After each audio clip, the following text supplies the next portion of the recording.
സുഗമോദേവി സീരിയലിന്റെ latest episode റിവ്യൂയിലേക്ക് എല്ലാവർക്കും സ്വാഗതം. അങ്ങനെ ദേവികയാണെങ്കിൽ എല്ലാവരുടെയും അനുഗ്രഹം പ്രചരണത്തിന് ഇറങ്ങിത്തിരിക്കാൻ തന്നെ തീരുമാനിക്കുകയാണ്. സിദ്ധാർത്ഥന്റെയും മാധവന്റെയൊക്കെ തന്നെ കാൽക്കൽ വീഴുന്നുണ്ട്. ഈ സമയം പ്രഭാവതിയാണെങ്കിൽ ആളും ആരവവും ഒന്നും തന്നെ ഇല്ലാതെ പ്രചരണത്തിന് ഇറങ്ങാൻ തന്നെ തീരുമാനിക്കുന്നുണ്ട്. അതെല്ലാവരെയും അത്ഭുതപ്പെടുത്തുന്നു. അങ്ങനെ ദേവിക കണ്ടു നിൽക്കുന്ന മീഡിയാസ് അടക്കമുള്ള എല്ലാവരെയും ഞെട്ടിച്ചുകൊണ്ട് പ്രഭാവതിയുടെ കാൽക്കൽ വീഴുകയാണ്. പ്രഭയാണെങ്കിൽ ദേവികയെ അനുഗ്രഹിക്കുന്നുണ്ട്. എന്നിട്ട് ശ്രദ്ധ പിടിച്ചു പറ്റാനായിട്ട് അമ്മയെ ശപിക്കരുതെന്ന് അനുഗ്രഹിച്ചിരിക്കുന്നു എന്നൊക്കെ പറയുകയാണ്. ഇത് കേട്ട് എല്ലാവരും ഷോക്കാവുന്നുണ്ട്. പക്ഷെ അതൊക്കെ തന്നെ പ്രഭയുടെ തന്ത്രമാണെന്ന് സിദ്ധാർത്ഥനും നന്ദനും രജനിയും ഒക്കെ തന്നെ മനസ്സിലാക്കുന്നു.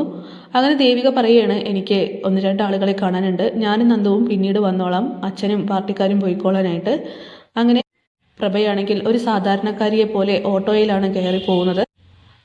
അതെന്തായാലും തന്നെ ഗിരീഷിനൊന്നും തന്നെ ഇഷ്ടപ്പെടുന്നില്ല. രജനിക്കാണെങ്കിൽ കാര്യം മനസ്സിലാവുന്നുണ്ട്, പ്രഭ സാധാരണക്കാരിലേക്ക് ഇറങ്ങി പോകുന്നുണ്ട് എന്ന് ജനങ്ങളെ ബോധ്യപ്പെടുത്താനുള്ള തന്ത്രമാണെന്ന്.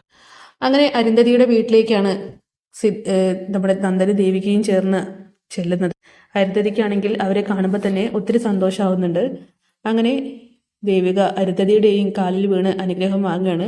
പ്രചരണത്തിന് ഇറങ്ങാനായിട്ട് പോവുകയാണ്. വിജയം 100% നമ്മുടെ കൂടെ തന്നെ ആയിരിക്കും മാഡം, എന്നെ അനുഗ്രഹിക്കണം എന്നൊക്കെ പറയുമ്പോൾ നിന്റെ കൂടെ തന്നെ ഞാനുണ്ടാകും, നീ തന്നെ ആയിരിക്കും വിജയിച്ചു വരിക, പ്രഭാവതി വിജയിക്കാൻ പോകുന്നില്ല. അങ്ങനെ ദേവികയ്ക്കാണെങ്കിൽ ഒത്തിരി സന്തോഷമാവുകയാണ്. പിന്നീട് പ്രഭ അനുഗ്രഹിച്ച കാര്യങ്ങളൊക്കെ തന്നെ ദേവിക അരുന്ധതിയോട് പറയുന്നുണ്ട്. അങ്ങനെ അവിടെ നിന്നും യാത്ര പറഞ്ഞ് ദേവികയും നന്ദനും പോകുന്നു. അങ്ങനെ പ്രചരണവും മറ്റും തുടങ്ങാനായിട്ട് പോവുകയാണ്. ഈ സമയം പ്രഭയാണ് പാർട്ടി ഓഫീസിലേക്ക് നേരിട്ട് എത്തുകയാണ്. അങ്ങനെ ചോദിക്കുന്നുണ്ട്, എന്തുകൊണ്ടാണ് ആളുകളും ആരവും ഒന്നും തന്നെ വേണ്ടെന്ന് പറഞ്ഞത്.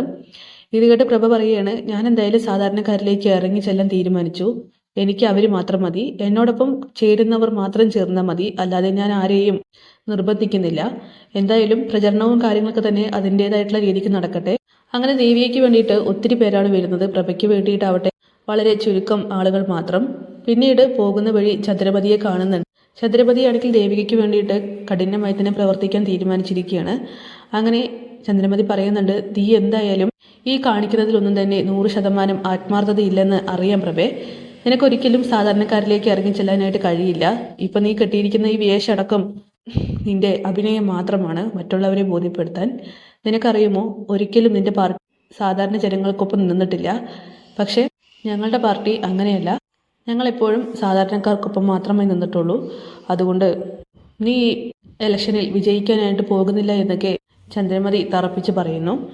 എന്തായാലും ഇതൊക്കെ കേട്ട് പ്രഭ പറയുന്നുണ്ട്, എന്നെ തളർത്താനും തകർത്താനും ആർക്കും കഴിയില്ല, സാധാരണക്കാരായിട്ടുള്ള ജനങ്ങൾ എന്നോടൊപ്പമുണ്ട്, നിങ്ങളെല്ലാവരും അവളോടൊപ്പം നിന്നോ, പക്ഷേ വിജയം എനിക്ക് മാത്രമായിരിക്കും എന്നിങ്ങനെ പ്രഭ തറപ്പിച്ച് പറയുകയാണ്.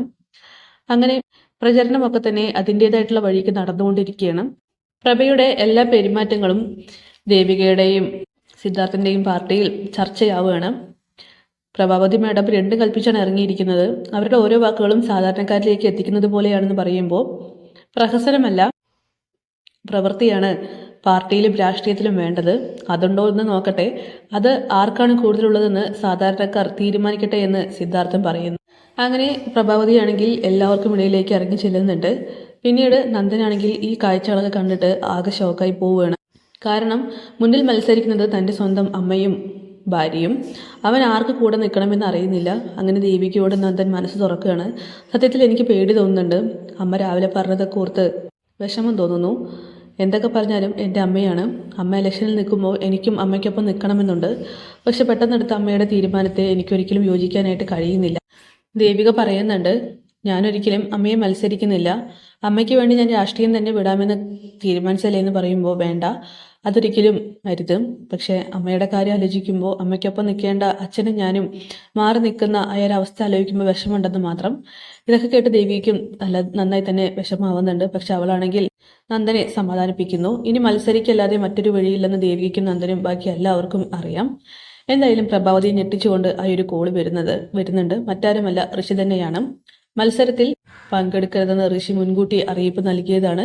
പക്ഷെ പ്രഭയാണെങ്കിൽ അത് ധിക്കരിച്ചുകൊണ്ടാണ് ഇറങ്ങിയിരിക്കുന്നത്.